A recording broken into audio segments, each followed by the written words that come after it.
Hello, students. Welcome to this discussion video on our topic in ACC 222,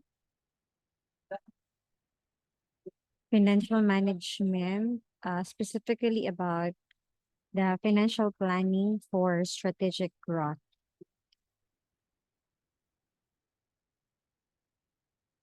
So at the end of this lesson, you should be able to understand the concept and perspective of financial planning, explain the benefits that can be derived from financial planning, identify the elements of basic financial planning model, identify the two determinants of a firm's growth rate, and lastly, apply the financial planning process using the projected financial statement method, or what we call the percent of sales method.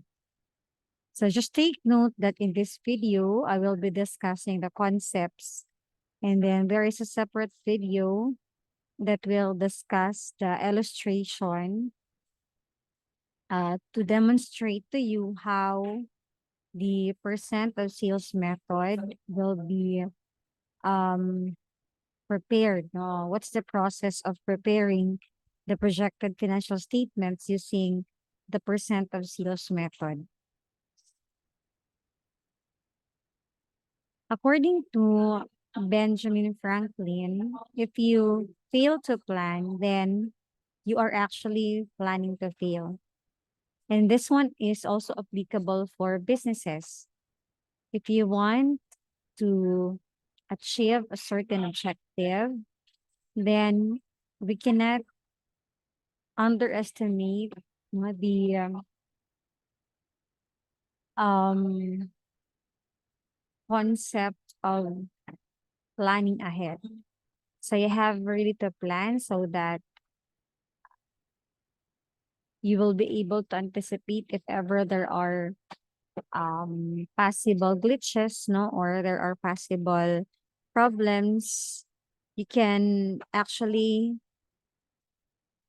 identify them, and if you're able to identify them, then you can already prepare, or you can already make something, no, or do something so that um you'll be able to address those potential or possible problems. So having said that, since our topic is about strategic planning, so let's try to discuss some terms, no, related to this particular topic.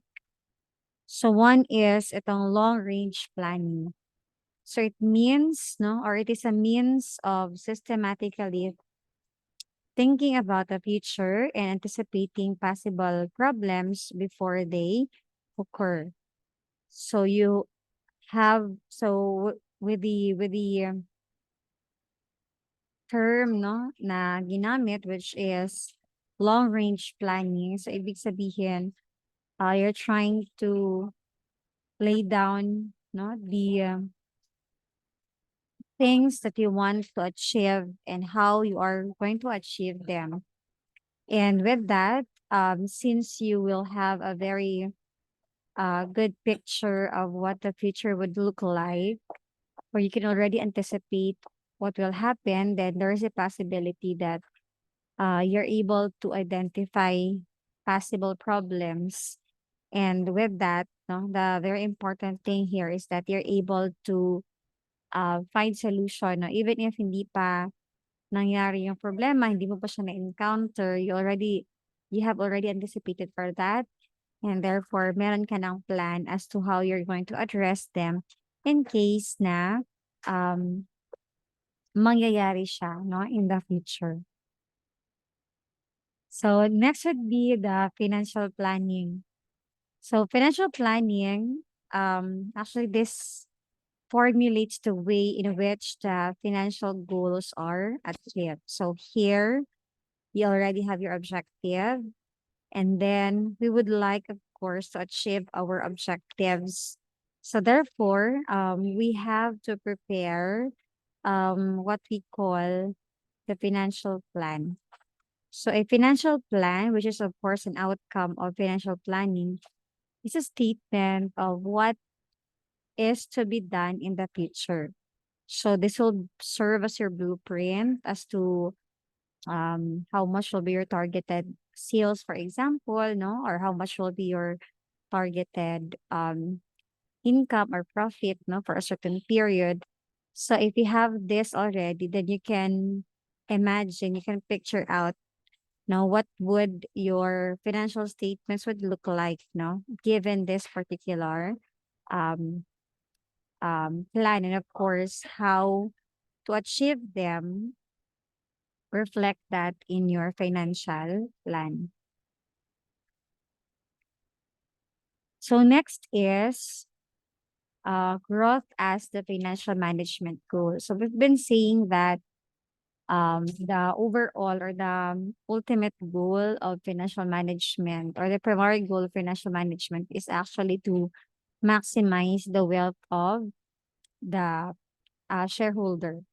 So with that, no, it is consistent what is being stated here, no, that the appropriate goal of financial manager is actually to increase the market value of the owner's equity. So in short, we are after of the um increase, no, in the value of the wealth of the shareholder, of course reflected in um the current share price, as what we have been saying. So in doing so, no, if you want to increase the value of the shareholders' wealth, then um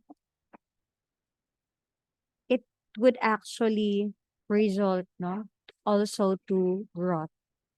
So there could be no increase in in the wealth of the shareholder without also achieving growth.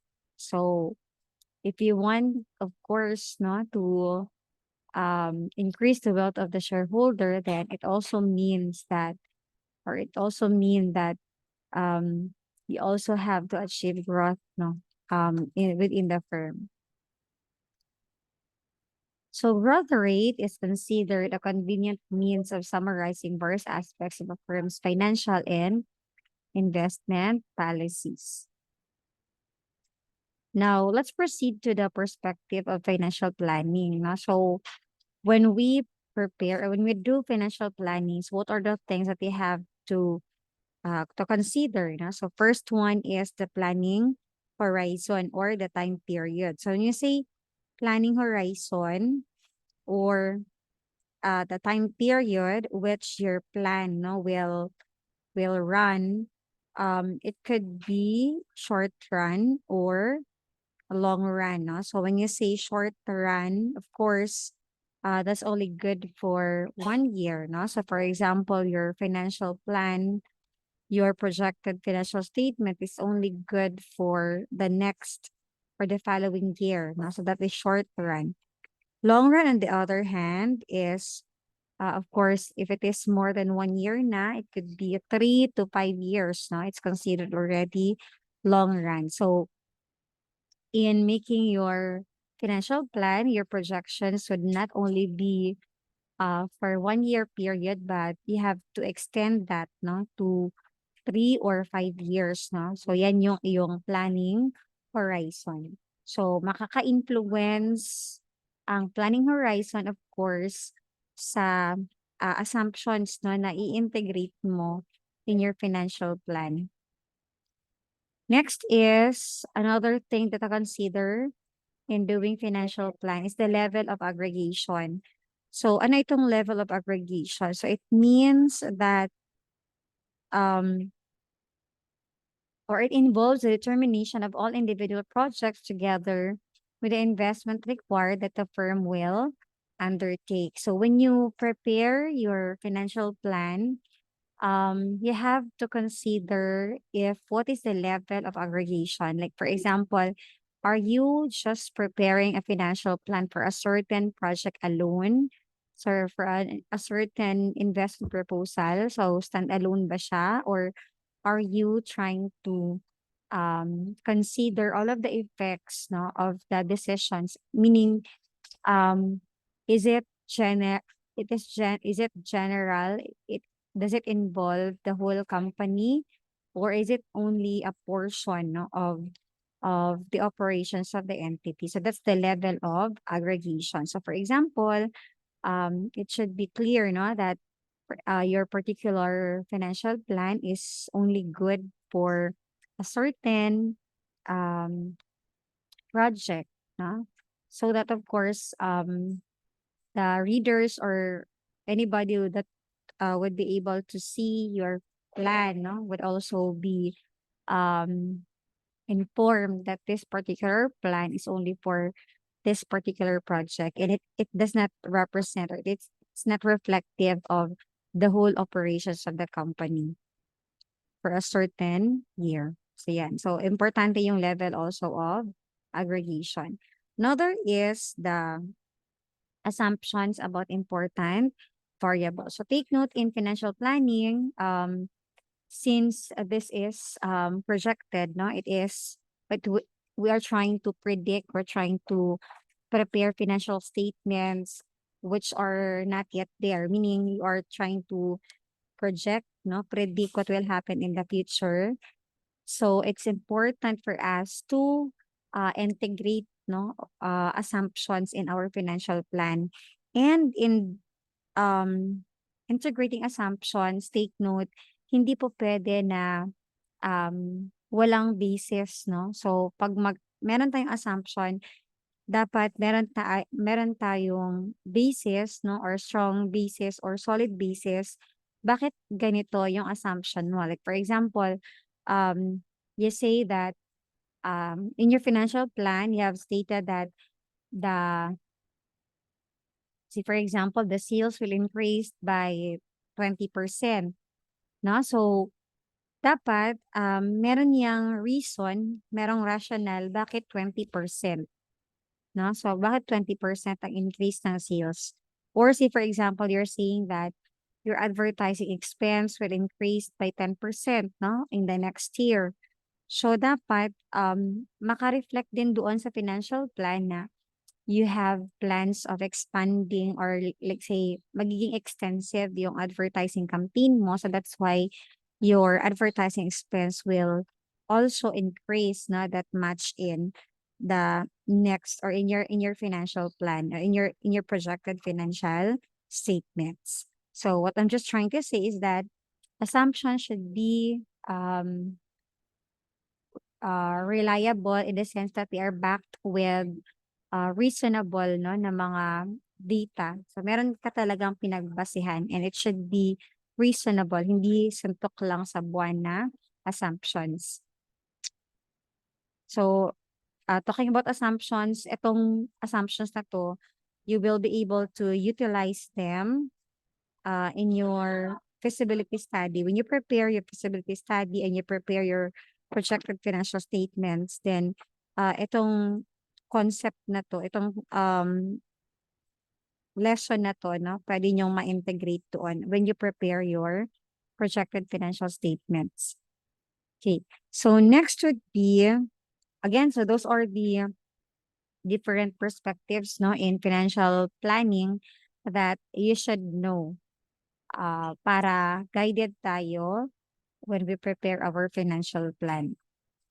So now let's proceed to the benefits, no, of having this financial plan. So what are the benefits from financial planning? So one is it provides a rational way of planning options or alternatives. So since, no, the financial plan will allow the firm, no, to develop, analyze, compare many different business scenarios in an organized and consistent way. So you will be able to see, no, mga what if mga ano, parang masa-simulate mo. So what if yung sales ko mag-increase ng 30%? Say for example like that, and then would I need additional funds to support such increase? No? So you'll be able to um simulate, you'll be able to have a picture of what your FS or financial statement would look like, no, if you do financial planning. So the various investment and financing options also can be explored, and their impact on the firm's shareholders can be evaluated. So this is what is good with financial planning because again, you'll be able to see the whole picture, no? You'll be able to anticipate already what would be the possible outcome of your plans, no? At least you would know what will be the effect. Like for example, say, yung sinabi ko mag-increase ka ng 30% sa sales mo, so baka yung iyong existing na plant capacity, no, is no longer enough or not enough anymore to support your plan. So at least you'll be able to anticipate that if ito yung increase na gusto kong i-achieve in the next year or in the next, depende, no, in the next years, in the next operations or in the next year of operations ng company, then I should be able to find ways, no, para um, makabili ng additional machinery ba or mag-expand ba dapat ng plant, no? So, things like that, no? So, makikita mo na yung mga possible scenario. Second, another benefit, from financial planning is interactions or linkages between the investment proposals are carefully examined. So it means that the financial plan enables the proponents to show explicitly the linkages between the investment proposals for the different operating activities of the firm and its available financing choices. So yan. So at least mapipicture out mo, no? Yung sinabi ko kanina na ano yung effect ng investment proposal na 'to sa existing operations ng company. And then also kung, like for example, they really would want to, implement this particular project or push through a particular project that then they would be able to determine kung ano ba yung mga, meron pa ba, how much will be the financing need, 'no? If ever ipu-push through niya ang kanilang investment proposal. And since part ng financial planning ang parang ano na, i-anticipate mo na or integrate mo na kung if ever ito yung ating amount na kailangan, paano mo siya i-raise. No? So, say for example, uutang ka sa bangko, so dapat ma-integrate mo yon sa iyong projected na financial statement. So, anong effect ng pag-utang mo 'no, magkano yung interest na na mai-incur ng company and what will be the effect, in the profitability of the company. So next is, possible problems related to the proposal projects are identified and actions to address them or studied 'no. So ito yung isa din 'no, kasi there is anticipation already, masa-simulate mo, so you can already, identify potential problems that might arise 'no, with your proposal, with the proposed project, with that plan 'no, with that specific plan.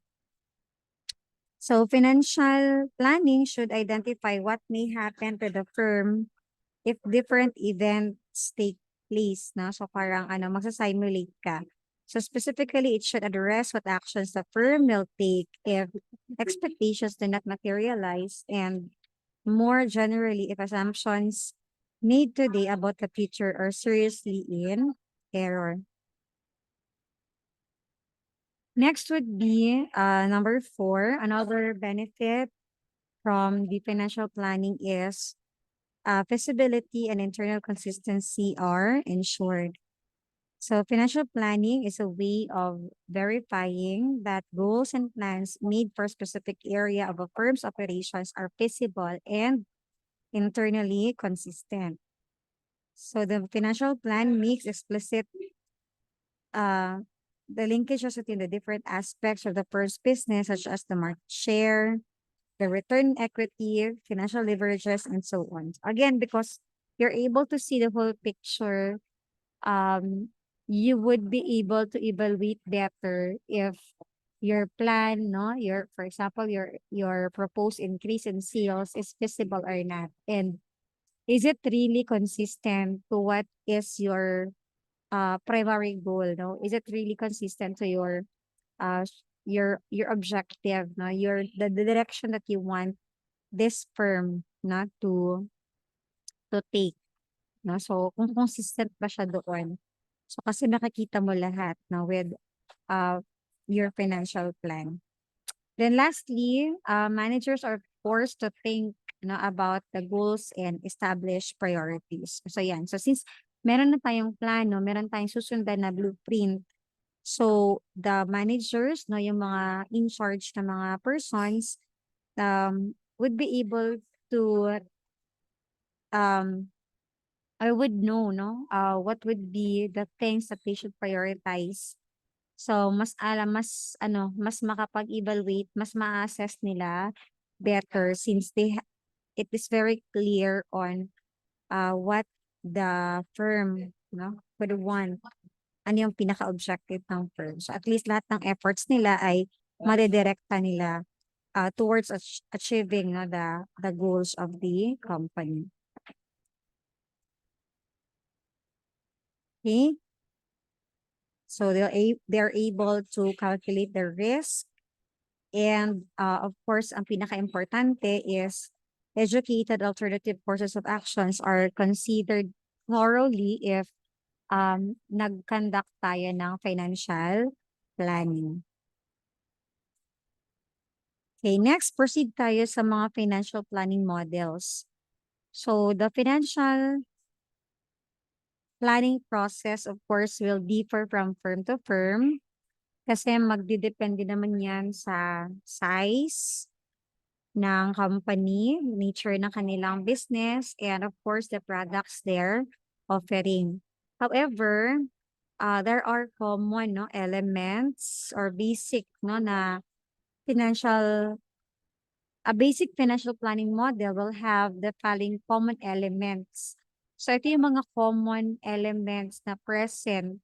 So regardless kung ano yung process, no, ng pag-prepare or pag-conduct ng financial planning. So most probably etong mga na-mention dito present sila, no, in that financial planning process. So pinakauna is the economic environment assumption. Of course, no, pag um, gumawa tayo or nag-conduct tayo ng financial planning, so you have to consider, no, different factors in your financial plan, no? So the plan will have to state explicitly the economic environment in which the firm expects to reside over the life of the plan. So dapat klaro 'yan. So among the more important economic assumptions that will have to be made are ano yung inflation rate, the level of interest rates, and ano yung applicable na tax rate kasi that could affect, of course, no, the bottom line or the it could affect, no, the profitability or the net income or net profit to be reported by the company. Another is, meron din dapat sales forecast. Actually, in financial plan or in a financial planning, etong sales forecast is considered the heart of the financial plan because it is here, no? Dito sa sales forecast sisimula ang lahat, no? Kasi pinakauna mong gagawin, of course, mag-project ka magkano gusto mong i-target na sales. And then based on that, no, magpa-follow na lahat, no, magpa-follow na kung magkano yung production, magkano dapat ang mga goods na ipo-purchase mo, no, yung dapat ma-produce ng company if ever they're manufacturing concern to support your targeted na sales. So yan.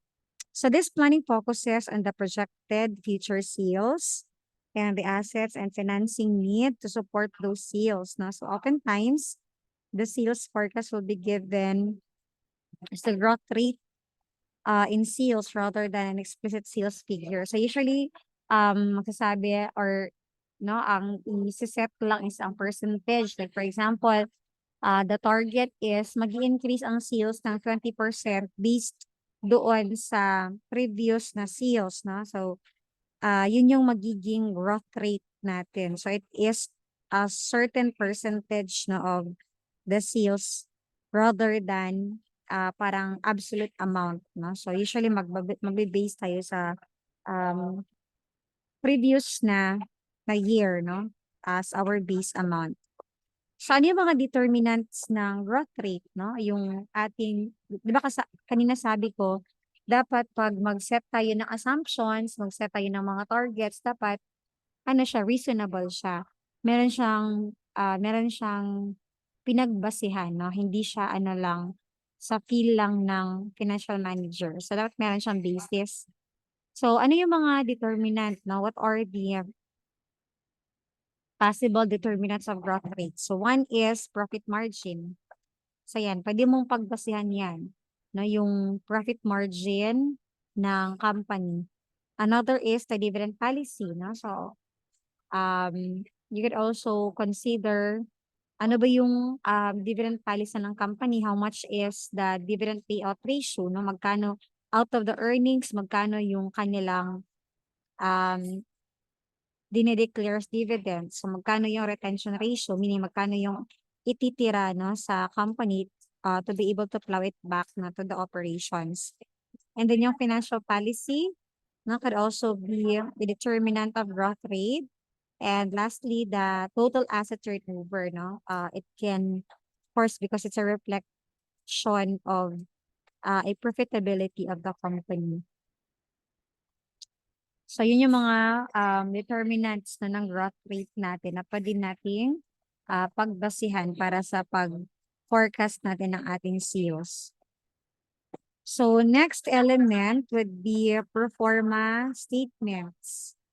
So, of course, a financial plan will never be complete, no, without a forecasted or a projected financial statement. So that will comprise, of course, of the projected income statement, your projected or forecasted statement of financial position, mga cash flows, no? Of course, no?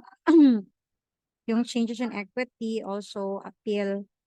So, ang tawag sa kanila is pro forma or projected financial statements. So, which will summarize the different levels or different events no projected for the future.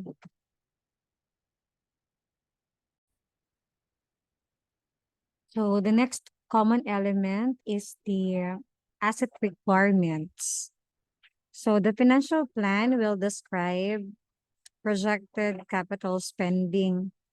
So you'll be able to anticipate no kung magkano or if ever no it will need um additional assets no or you have to expand, you have to increase your fixed assets. So at the minimum, the projected financial position will contain changes in total assets and the net working capital. And these changes are effectively the firm's total capital budget. Proposed capital spending in different areas must be reconciled with the overall increases contained in the long range plan. So you will be able to see no, on the asset side of your um, projected financial statements or pro forma financial statements, the possible increase in your assets given an increase no, in your sales or your projected sales.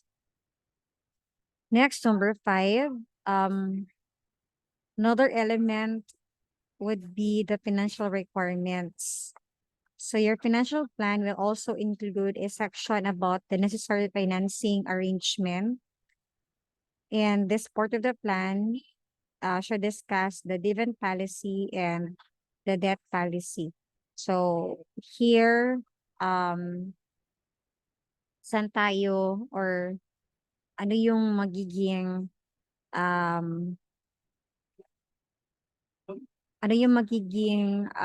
basis no or ano yung dividend policy, magkano yung ipipay out ng company as dividends, magkano yung ang i-retain ng company, no, and the retained earnings. Of course, if mataas yung dividend payout ratio, so most probably, konti na lang yung matitira sa company na ipa-plowback nila sa kanilang business.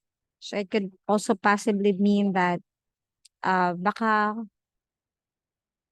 mangangailangan ng additional financing ang company.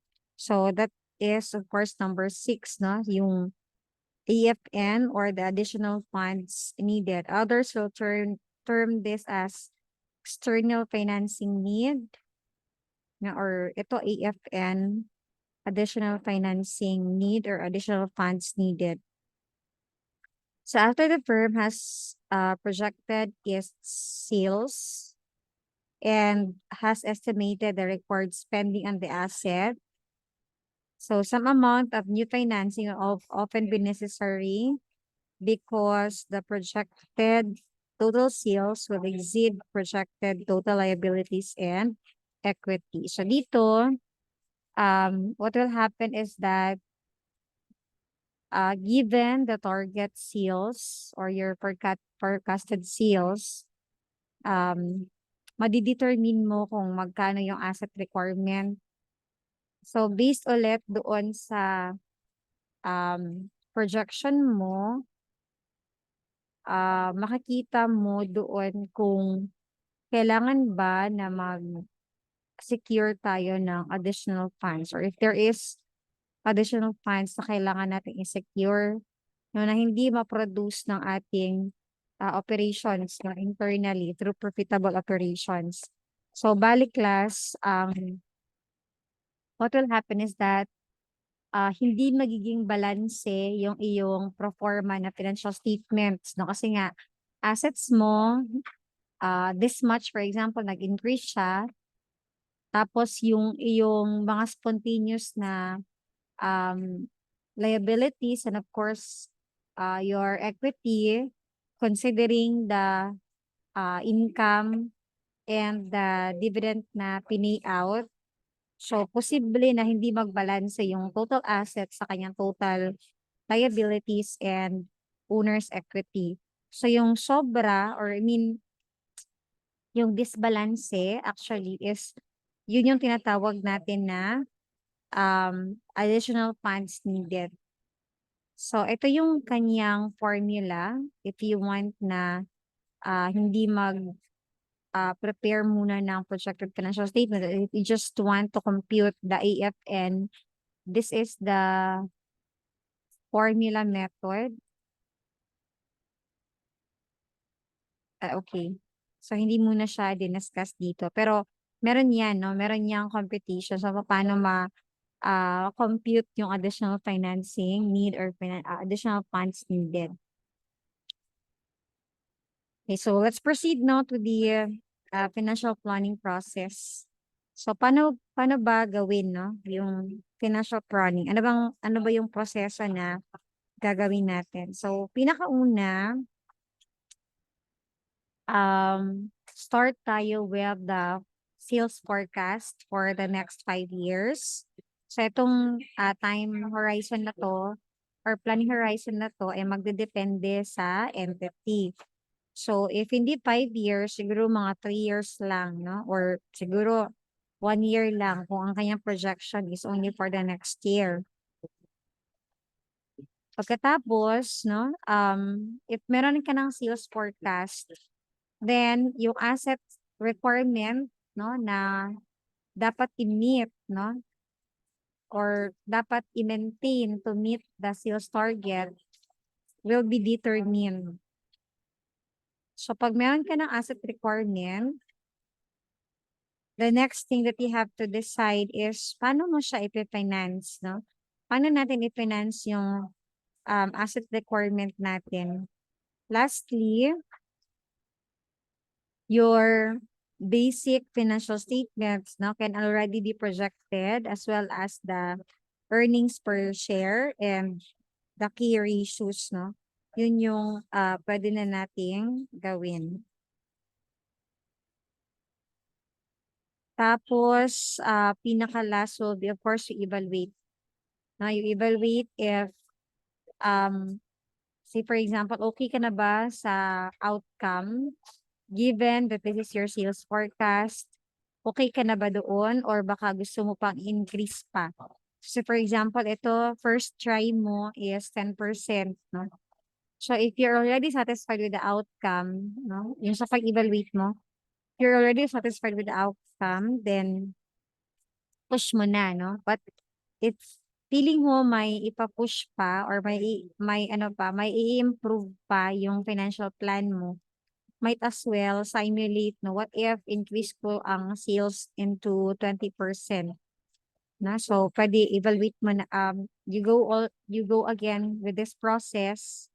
So, what if 20% na yung sales increase or increase in sales? So, magkano naman yung kanyang asset requirement? Tapos, magkano din, no, or paano mo ipe-finance yung assets na yun? So, meron ka ulit basic FS, then evaluate mo. Okay na ba or hindi pa? Okay, so proceed tayo dito sa specific na financial planning method. Itong projected financial statements method. So, any forecast of financial requirements will involve first determining how much money the firm will need during a given period. So, yun. Yung AFN, no? Then, determining how much money the firm will generate internally during the same period. So, in short, ito yung need mo. Ito yung, ano yung mariretain. Like, from your profitable operations, from your net profit during the period, di ba mag-decide ka niyan kung magkano yung dividend na ipipay out mo. So, given your dividend payout ratio, matitira sa atin, yun yung internally generated na funds, so galing sa profitable operations. So, after that, if you're going to deduct, no, kunin ang difference ng how much money will need and how much money will be generated internally, yung ano niyan, yung result niyan is actually your external financing requirement or external financial requirements. So yung tinatawag natin na EFN, no, external financing need. Okay? So what are the steps in the the financial in the projected financial statement method? So step 1, you have to forecast first the income statement, no? So yan, mag-start tayo with income statement. So anong gagawin natin, no? In forecasting the income statement, pinakauna mong gawin is establish mo muna kung magkano ang sales, no? Target ka na ng sales. According to what we have discussed earlier, dapat it's a percentage, no? Certain percentage of your previous sales. And then after that, you prepare the production schedule and project the corresponding production cost, direct materials, labor, and overhead. So, this is applicable if you are into manufacturing concern. No? Kung merchandising ka naman, so compute ka ng cost of sales mo.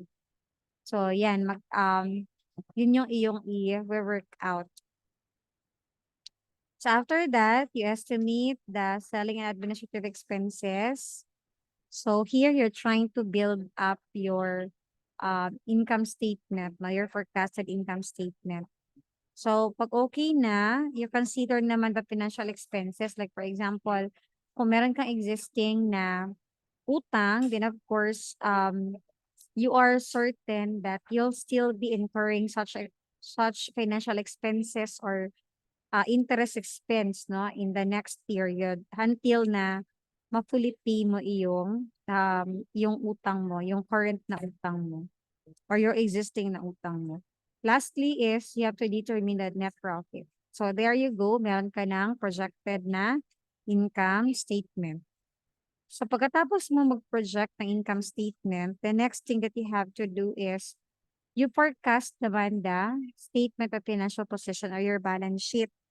So anong gagawin? So first is you project the assets that will be needed to support the projected sales.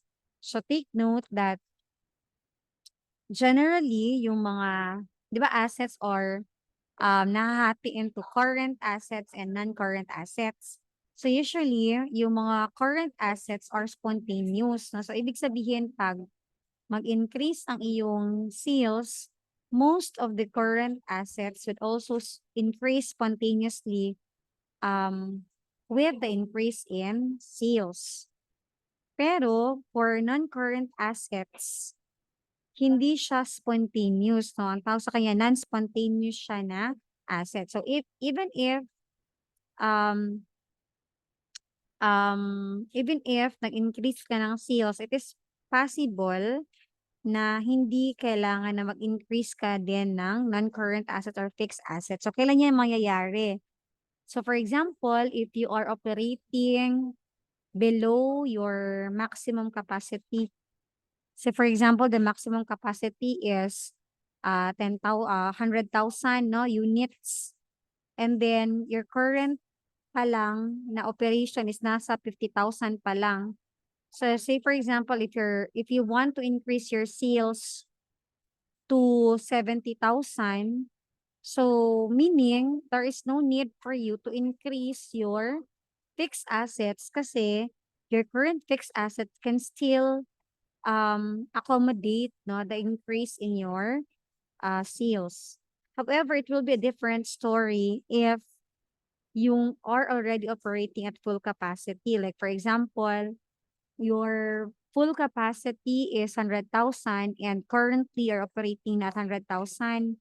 So meaning if you wish to increase your targeted sales, ibig sabihin nun, mangangailangan ka ng additional fixed assets to support the increase. So if that's the case, then yung assets mo, yung fixed assets mo, ay kailangan ding i-increase. No, kasi nga, kung hindi mo siya i-increase, then anong gagamitin mo or how can you support, how can you accommodate the increase in sales, no? Or additional sales which is already beyond your operating capacity. I hope that makes sense, no? Then, letter D, anong sunod? After that you have projected the total assets, no? That will be needed to support the projected sales, the next thing that you have to do is project funds that will be spontaneously generated. So usually through accounts payable and accruals. Ne? And of course, by retained earnings. So what will happen is that, um, just like your assets class, no, meron ding mga liabilities which are spontaneous. Usually, mga current liabilities are spontaneous. Ibig sabihin, given an increase in your sales, mag increase din yung mga tinatawag na spontaneous liabilities. Pinaka-example niya ay accounts payable at saka yung mga accrual. So parang it appears that if mag-increase yung operations mo, mag increase din no, itong mga certain liabilities no, as mga current liabilities which we considered as spontaneous liabilities. However, meron din mga liabilities na hindi spontaneous. Like for example, yung mga loan, no, loan payable, even if it's short term, for example, if you will not initiate, no, to avail of a loan, it will never increase, no, kahit na mag-increase ka ng sales. So meaning they're not related, no? Hindi affected ang loans payable mo sa increase ng sales, no? Hindi makakaapekto ang increase ng sales mo doon sa loans payable mo unless you decide na mag-increase ka ng loans. So, ibig sabihin, hindi siya spontaneous, no? Na mag increase given an increase in sales. So, again, example niyan, mga loans payable, mga mortgage payable, mga anything, no? Which will require pa effort on the part of the entity before siya ma-consummate. No? Kasi it will need approval of the bank, no? Things like that, no? So, napa siya'y buhaton para mo-increase to siya nga liability. Hindi kagaya ng accounts payable, for example. So, most probably, if you have increased your level of operations, yung level din ng accounts payable mo, posibleng mag-increase yan. Kasi it would mean that you will be needing more inventory, no? You will be tapping um, your suppliers to give you more. And of course, that will result to an increased accounts payable. Also accrual, no? Like, for example, if you increase your operations, let's take, for example, yung electricity mo. So, kung taas ang level sa imuhang operation, so most probably your electricity bill will also increase, no? And of course, that's an accrued liability. That's an accrued expense. So, yan. So, yung mga examples ng mga spontaneous liabilities. Now, for the retained earnings naman, so ano ba yung makakapag-increase ng retained earnings? So, ang makakapag-increase ng retained earnings ay, of course, profit, no, for the period. So, yung profit for the period minus the um, dividends na ipipay out. So, yun yung amount na maa-add sa beginning balance ng retained earnings mo. And again, um, that's internally generated na funds. Okay? So, after that, anong sunod, no? Na-determine mo na yung mga spontaneously generated na mga funds, no? The next thing to do, letter C, is you project the liability and the stockholders' equity accounts that will not rise, no, spontaneously with sales. No? So, ito yung sinasabi ko. Notes payable, long-term bonds, issuance of preferred stock or preference share, tsaka ordinary shares. So, but may change, no, due to financing decisions that will be made later. So again, ito mga non-spontaneous pero posible mag-change kasi nga you will decide kung papaano mo ipi-finance yung additional financing need mo. Okay, next, letter D, determine if additional funds will be needed by using the following formula. So ito na, no? Mag-compute na tayo ng additional financing need or AFN. So paano ba? Your additional financing need mo is just an equivalent to the required increase in assets. So increase in assets mo minus spontaneous increase in liabilities minus increase in retained earnings. So yan yung additional financing need ng company. Or pwede po, magbase na lang ka sa total assets, no? Total asset requirement, for example, minus your total liabilities in your projected, no, na financial statements na hindi pa balanse, minus the retained earnings after increasing it with the profit for the period and deducting it with the dividends declared for the period. So, then you will get your additional financing need. Yan. Okay? Next, after that, pag meron ka nang na-determine na additional financing need, ibig sabihin, example ay ang total assets mo na requirement is 1 million, pero yung total liabilities and owner's equity or equity mo is only 800,000. So, ibig sabihin, you will be needing additional 200,000 to support your increase, your targeted sales. So, yung 200,000 na yun, you have to decide kung paano mo siya i-raise, no? Saan mo siya kukunin, no? Sana yung ano yung sources of funds mo. So, with that, in financing decision, you have to consider the following factors. So, ano yung mga considerations natin para makapag-decide tayo kung ano ba, mangungutang ba tayo or mag-issue na lang tayo ng shares na para wala tayong interest expense na ma-spend. So, first is you have to consider ano ba yung gusto mong capital structure. So, how much of your total assets should be financed with liability, how much of it will be financed with equity. So, yun. Second is the effect of short-term borrowing on its current ratio.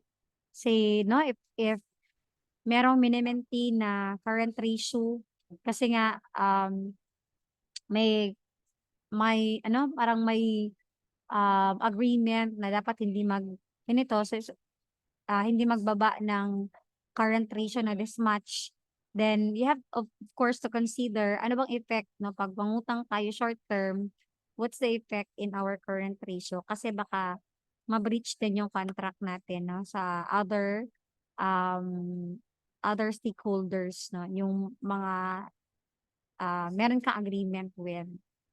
So next, letter C, conditions and debt and equity markets. So kasi pwede mong i-ano, asan ba ang mas mura, no? Like for example, if the shares of the company is mataas yung current, yung ano niya, yung price niya. So maybe the firm will just decide to issue shares, no? Kasi mas madali mong malikom yung funds na kailangan mo kasi nga mahal na yung shares.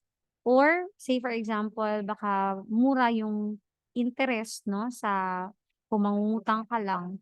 So pwede, no? Kasi there are times na pataas yung interest, meron ring times na mababa yung mga interest rates, no? So you have to consider that. Then restrictions imposed by existing debt arrangements that you have to comply, no? You have to consider also that one. Okay, next. Last is kapag nakapag-decide ka na, like for example, you have decided na mag-ano na, mangungutang na lang, no? So kung mangungutang ka, you have to consider financing feedbacks. So anong ibig sabihin ng financing feedback? So kung nangutang ka, you have to compute for the interest that you will be incurring. And then you have to integrate it in your income statement. Like, 'di ba meron ka ng na-determine na additional financing need and then you have decided na, mangungutang ka na lang. So, kung mangungutang ka, the effect of that, the feedback of that would be you will be incurring you will be incurring interest expense, no? So, yan. Or if you decided to just issue shares, for example, then it might affect also the amount of dividends that you'll be paying. Kasi nga, mas marami na ang number of outstanding shares ngayon as compared to before. Kasi nga, you have decided na mag-issue ng shares. Of course, ang effect nun, nandoon sa ipi-pay out mo na dividend. So, what will happen is that yung amount na mare-retain, no, amount na hindi mo mapi-pay out as dividends from the profit of the company will also, of course, decrease, no, kasi nga mas malaki na yung dividend payout um, considering the increase in your shares. Okay, so I think this is the end of this presentation. And then there is another video class for the illustration, no? Just to, of course, apply whatever concepts discussed in this particular video. So yung application nasa second part, nasa isang video. Please check it out. Okay, so that will be all. Thank you. Bye-bye.